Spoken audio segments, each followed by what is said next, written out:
for a long time. But this man, when he sat there and he described what it was like as a child in the Himalayas, and he said, I grew up with wonderful parents, blue skies, green mountains, no iPhones or Blackberries, and yet panic followed me like a shadow. And tears just started to roll down my cheeks because I'd never met anybody who had a panic attack before. One person, actually, the woman we sold our house, and this woman came by with her husband, and she's great. And I don't know how we got on such a panic attack, but once you did, it was like she was my sister for life. It's shameful. You feel like there's something wrong with you. Why can't you function like everybody else in the world is functioning? So to see this Tibetan monk talk about it, and then he said, and then he went off into a cave and meditated for 3 years, and he got better. I'm like, that is so not going to happen. I don't think that's really an option for me. I wanted to be kind of a monk in a minivan, but I didn't really know that I could take some time off and, go into a Himalayan cave. So, but it turns out, and he said something that I also didn't really appreciate at the time or think that I would ever relate to, which was that panic was his greatest teacher. And do you believe that now? Totally. I'm so glad I had my panic. And when he said that, I just thought, I'll never get there. The guy's a monk. But after everything I've done, and after this extraordinary experience in the book, and after healing so profoundly, and so it's just really a deep transformation that took place with several different modalities. I wouldn't trade a single breath or a single panic attack. I had this wonderful life, I had a fantastic husband, 2 wonderful sons, several careers, fantastic friends. Thank you. And I am grateful every single day for so much, and the panic is one I'm grateful for. But I don't want people here to think that this was an easy journey for you, because it wasn't. It wasn't you went to this retreat and then suddenly the panic attacks are gone. Right. No. I was hoping. Everywhere I went, I was looking for the quick fix. Mm-hmm. And, these people move very slowly in the world that I was traveling in. Even the chanting is slower than you would think. And, every time I went, well, first of all, every time I met somebody who I thought could help me, I started to cry. I cried a lot in the writing of this book. And a lot of the experience was about letting go. And a lot of it was about sitting still long enough so that I could examine things that I had never had the courage or the stability or the groundedness to be able to examine. So my agent, when I handed in the first draft, said, I love it, but I think we should call it the crying game. She said, I got to cut some of the crying out. But I think now... Why do you think you were crying? I think I was deeply touched because I knew that these people were going to help me to get better. Mm-hmm. I just could tell. Every time I wanted something, I wanted to learn something, the right person appeared on my path. The Buddha says that you're not on the path, you are the path. But I don't know, I was just really, really fortunate to meet the people that I met. And they included, so I guess after I did Yogini Rinpoche's retreat, then I thought, okay, now I'm going to meditate. So I came home, and it's a little awkward to announce to people, I'm going to meditate. People have my friends don't meditate, my husband doesn't meditate, my kids don't meditate. But it's like, okay, I'm going to go off and do that thing. I'm writing this book, and it was always felt a little awkward. But today, the cherry blossoms came out today, and it was the most spectacular. In our front yard, there's a big scene in the book with cherry blossoms and what they mean to me and what I was taught that they mean. And I just sat there on the front porch very unselfconsciously. Jimmy was reading, and I was just meditating. This first time that you got home?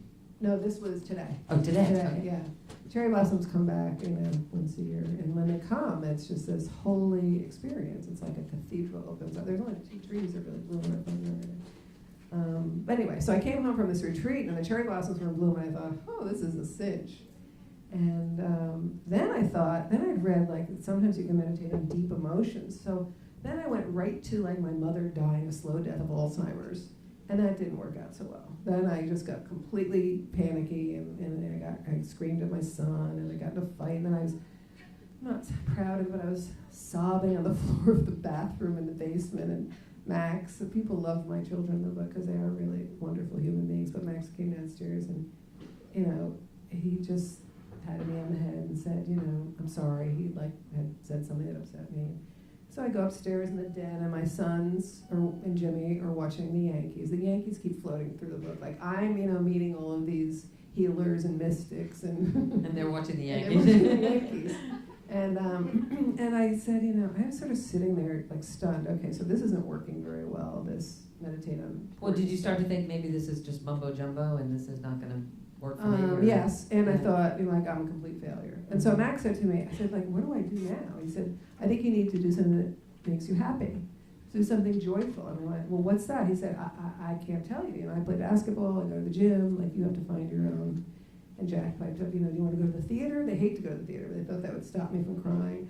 And I said, no, I don't know what I'm going to do. And then my friend Susie, I think was here tonight, emailed me the next day and said, when I'm feeling blue, nothing cheers me up more than hearing Krishna Das chant kirtan. I'm like, I don't know what kirtan is, but I know Krishna Das because I'd heard his voice a little bit in yoga classes and his music. So I Googled Krishna Das, and he's appearing in New Jersey. And like, none of this was particularly, exotic. Especially when you live in this area, you can find all kinds of things. All over the country, you can find things constantly. So I drove to New Jersey, I got lost, I showed up, and there were all these people listening to this man who has a very sexy voice, to put it perfectly honestly, chant kirtan. And it turns out, glad there were no cameras there, but I did sort of like start swaying and grooving to the music. And I got completely transported to the point where now, like flash forward like a year later, I was upstairs. I was in a funk, because the thing is, you don't get enlightened. I know it's shocking, but you don't get enlightened and happy for the rest of your life. It comes and goes. And so I was having a hard time one night, and I thought I'll just go up and blast Krishna Das. So I was upstairs and had the candle going, and I was grooving to the music and just, really into it. It was really helping me. And I went downstairs. It was just me and Jimmy in the house, and Jimmy was making dinner, and he looked at me and he said, I'm working really hard to get that image of you out of my head. And I said, what do you mean? What? And he said, I opened the door. And I went, oh, right. Because it was a private experience, this internal stuff. I mean, it wasn't But it like is something. also a family affair in the sense that you were coming home with all this stuff that you wanted to do, and to your husband and to your sons who were not part of that. Yeah, I don't know that they really, they were busy with their own lives. My kids are older and out of the house, and, so. But you yeah. began to build up, you talk about in the book, an internal toolkit Right. Of things to help you really ward off the panic or calm yourself down. Meditation was one of them. There were others as well. Right. Actually, the person who coined that term was wonderful. Everybody in my book is wonderful. But her name is Belruth Naparstek, and she's a psychologist who does guided imagery. Amazing stuff. I had started off with her. I said she was my gateway drug, because when I was on the tour for the last book, I found that she had a psychologist friend told me about these panic attack CDs, and she does this guided imagery with this wonderfully soothing voice. And I would download her on my iPad, and I would listen to her for flying and for going to sleep, and so I called her. All these people, I kind of emailed them and said, hi, I'm writing this book, can we get together? And she said, sure. So went up to meet her on Martha's Vineyard, where she was closing down her house, and we had this talk, and she said to me, panic is completely, is a very curable thing. And I, of course, didn't believe her, and she said it's essentially an overactive survival response. So what you need to do is any kind of self-regulation, whether it's breath work or meditation or whatever floats your boat, as she puts it.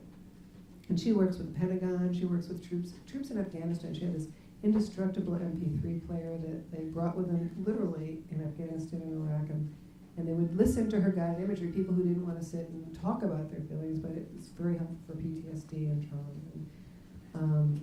So she said to me, you have to assemble your own toolkit. So what went into the toolkit, I knew always it would be kind of, I knew that I'd have to face some really tough stuff in therapy. I'd been talking to a wonderful therapist for years who, actually 2 therapists of mine died in the course of this book. One who I'd seen years ago, that starts out the book. Right. And I started by going to her funeral, and she was a Jewish lady. It was right across the street, actually, at Riverside Chapel. And I show up, and there's this, I guess I don't know what she was. She had a shaved head and dark clothes, and she's conducted this service. It was almost like a silent meeting like we had in high school. And it was beautiful. And this was at the beginning of the book when I was writing the proposal. I remember I left the chapel and I started to run out to, I left to go get my car, and then I started to go back in and say, will you be my guru? Will you guide me through this thing I'm doing? I thought, I think I'm just supposed to find my own people. But late in the book, I actually opened up a magazine and I see the picture, and she had some of the most beautiful teaching to teach me very late in the book about death and dying, and she works with palliative care in the city doing amazing things. So anyway, I had this one therapist, and then I decided I was going to try something called EMDR therapy. Hey, tell everybody about that because that's really interesting. It's fantastic. It was developed by a woman named Francine Shapiro, who has a new book out now.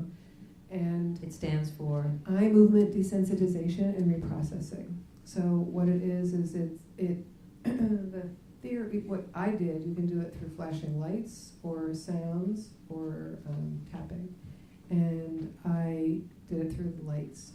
And you watch a panel of lights, you keep your head straight, and you watch it with your eyes. So it's eye movement, and it goes back and forth and back and forth, and it bilaterally stimulates the left and right sides of your brain. So the way it was explained to me, emotional experiences, we experience them on the right side of our brain, and then they get processed and categorized on the left side of the brain. But often traumatic experiences get frozen in your limbic system, your primitive part of your brain.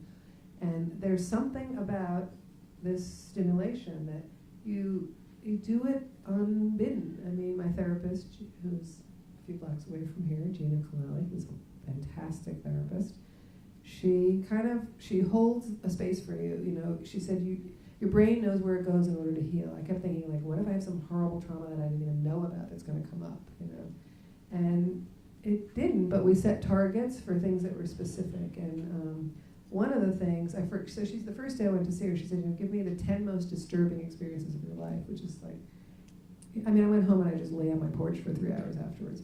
But then I emailed her the next day, I said, I forgot to tell you the most distressing experience, which was when I was 16 months old, I almost died. And I had a high fever, and my parents used to tell me this story over and over again, the night you almost died. And I said, other kids got to go to sleep learning about dancing fairies and happy ducklings, and I got the story about, and then you turn purple and your eyes roll back in your head, and we were so scared and we didn't know what to do, and we were too scared to take you to the hospital, so we asked the doctor to take you, and then you're all alone in the hospital in the middle of the night, your throat closed up, you stopped breathing, and you would have died. Pause, dramatic pause. But a resident happened to wander into your room, find you in distress, and perform an emergency tracheotomy. And what a neurologist who I spoke to later in the course of this book said to me was, they slit your throat open with no anesthesia. And I said, whoa. Because he was saying to me, you had your trauma survivor. And I said, look, I didn't go to Vietnam, I didn't have anything. God forbid, I wasn't raped. I'm like a Jewish girl from Rhode Island living in Westchester. I'm not a trauma survivor. But you were. There were a lot of things that are traumatic, and having panic attacks over and over again are traumatic. So with this EMDR, gradually what you do, well, first you start with something called somatic experiencing, which is another technique, and you ground yourself, and you pendulate back and forth between being very grounded and being anxious. And then I graduated to EMDR, and I processed what you do is you become desensitized to the feelings in your body that used to just like be immediate triggers for panic. So I would feel my chest tighten up, I would feel my throat close up, I would feel the tingling, I'd feel dizzy, but I would work through it with her and watch the flashing lights, and it worked. It's really remarkable. And you also, at one point in the book, during this year of this quest to find peace, you had a real breakthrough that you talk about in the book, where you came to the realization that you did not have a happy childhood. And I know. You say that out loud for the first time. It's kind of crazy. I was sitting in her office, and memories. It's like you crack open a safe that you didn't even really know existed and was locked. And the stuff, it sounds scary, but it comes up very slowly. A friend of mine is a therapist, said it's like Freud on crack. So, it's just the memories come up, and all of a sudden I said, my brother had said to me, because he knew I was doing this book, and he said, every picture ever taken of you as a child, you were so solemn, you were so unhappy. And I thought, I was a really pretty child, and I thought, I was really solemn, but I thought I was like a model or something. I looked back at the pictures, and they're really out of place. Like now you'd say, get this kid some Prozac, you know, but nobody did that back then. And they were busy levitating in the living room. I don't know what they were doing. So, and I brought in one of those pictures, and I just started to cry. And then I said to her, you know, I think I had an unhappy childhood. And then all of a sudden, I really started to cry. And I left her office, and I pumped some quarters in my meter, and I called my husband, God bless him, and I said, you know, I'm crying. He said, what's the matter? And I said, I think I had an unhappy childhood. He's really a good husband. Yes, very. Everybody in the book afterwards are like, God, you have such a nice husband, and such a nice marriage. And I said, do you think I had an unhappy childhood? And he said, yes. And so automatically, and we never had this conversation. It's not like he knew who my parents were. He knew there was a lot of mental illness in my family. My father You were was, afraid of that, yeah. you write in the book when you were having these panic attacks, Yeah. that maybe you were mentally ill. I was sure. Yeah. My father was manic depressive. My mother, I suffered from depression, which I didn't really realize until somebody showed up from her past, like magically in this book, and described her to me. And that it was always that way. My father's twin brother, who he really loved and had to take care of all of his life, was in and out of mental hospitals. He was sort of my boogeyman, and it was never explained to me. I just thought he had these things called nervous breakdowns. And then I was named after my father's cousin Priscilla, who was his favorite cousin, who became schizophrenic and homeless. And the last I heard, she was picking garbage out of cans and sending it to my mother. And she used to write me these letters. As a friend pointed out, I'm not sure why my mother gave her my address, but I was getting these letters while I was hyperventilating and popping the Klonopin, and I was getting letters from her saying, the most poignant letters, a couple I put in the book. So yeah, I didn't come from a family where people were really happy and figuring out how to help others be happy. And I also thought, so yeah, I did when Jimmy said, yeah, you did have an unhappy childhood, I think you did. I said, well, why do you think that was? And he said, all from the Greek diner, by the way. And he said, I think your parents were unhappy individually and they were unhappy as a couple. And I said, okay, he's very, zen and direct, and that was accurate. And But you also felt guilty, you said in the book, for any happiness that you did have. Absolutely. And I think, I had a lot of trouble, like leaving that past behind. And I didn't want, as a child, children think they're omnipotent. And when you see pain around you, you want to make it better. And this therapist said to me something about the word hero child, and she said, don't Google it. And I think I know what it means. I mean, I think that I thought that I could help everybody around me. And it was really one of the biggest lessons in the book was that it's not selfish to seek happiness, that you are no good to anybody else around you unless you are happy. And I think that that's one of the wonderful things about you, Meredith. I learned 3 things, I think, about leading a peaceful life. And I think the first thing, I told you I had this theory the other night when we were talking on the phone. I said, I couldn't remember it, but I developed it just the other night when we were talking. The first thing is authenticity. You have to have a lot of courage and a lot of confidence to be authentic, and I think you are always authentic. And to display vulnerability, not to be afraid to be vulnerable, not to be afraid of your own vulnerability, and not to be afraid of showing it to other people. And kindness is a big, big thing in my life now. I mean, I'm not always good at it, but when the Dalai Lama says my religion is kindness, I really understand it. I never understood what it meant to cultivate compassion, and all of the wonderful Buddhist teachers that I studied with, I picked a list of like 6 of the greatest teachers that I had found. And you can get these downloads. You don't have to do all the things that I did. They all have books, they all have downloads, and you can listen to their lectures for free online. And they all keep talking about suffering, that everybody suffers. That's the first noble truth. And it doesn't serve you well to compare your suffering with anybody else's. And you have to, once you understand your own suffering, you can have compassion. Your heart opens up in a way. The true Buddhist practice is to align your heart with your mind, to have an open heart and an open mind.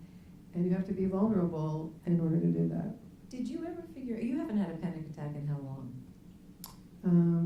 Don't say 2 hours. No, there's one in the book when I was on the book tour when I was in Dallas,